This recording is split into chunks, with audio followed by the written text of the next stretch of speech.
After a sequence of 4 quarters landing on heads, the next one is bound to land on tails, right? Well, friends, if you said yes, then you have just fallen for the gambler's fallacy. Crazy, right? In today's video, we'll be learning about the gambler's fallacy, its connection to statistics and psychology, as well as its effects on decision making. Now, what is the gambler's fallacy? Well, according to Forbes, the gambler's fallacy is the belief that if something happens more frequently than normal during a given period, it will happen less frequently in the future, or vice versa.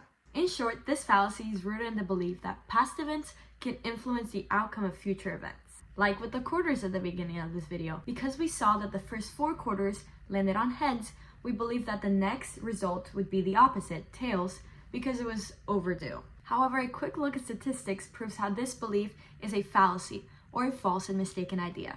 In statistics, 2 events are independent from each other when the occurrence of one does not affect the occurrence of the other. In our scenario, each coin flip was independent as each flip had the same 50% chance of being either heads or tails.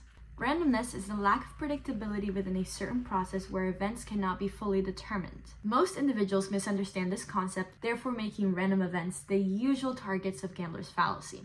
Now, although flipping a coin is a random event, because we know there are 2 certain outcomes, either heads or tails, we can use probability to determine the likeliness of a different outcome. Emphasis on probability though, not the incorrect assumption of past events. Now that we understand what the gambler's fallacy is, then the question is, why do we believe in it? Well, this is where our good friend psychology comes in. You see, us humans are pattern seekers.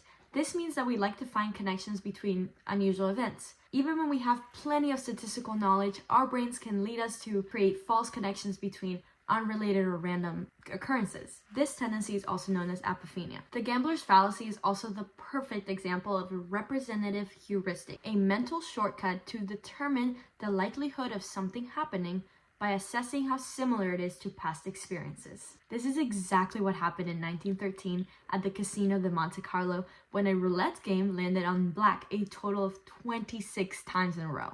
The word spread and many gamblers lost millions of dollars that night as they kept betting on red, expecting it to happen because it was overdue, overlooking the fact that the odds of it being black or red remained the exact same. There are many other situations in which this fallacy affects people's decision making. For example, sports betting, lottery tickets, and even predicting true or false answers on a test. It goes without saying that the gambler's fallacy has a great effect on all people. However, understanding these beliefs as well as the statistics and psychology behind them can help us make better, more educated choices. Now, next time you hear someone say, well, 90% of gamblers quit before they hit it big, you'll understand that it's probably because they fell for the gambler's fallacy.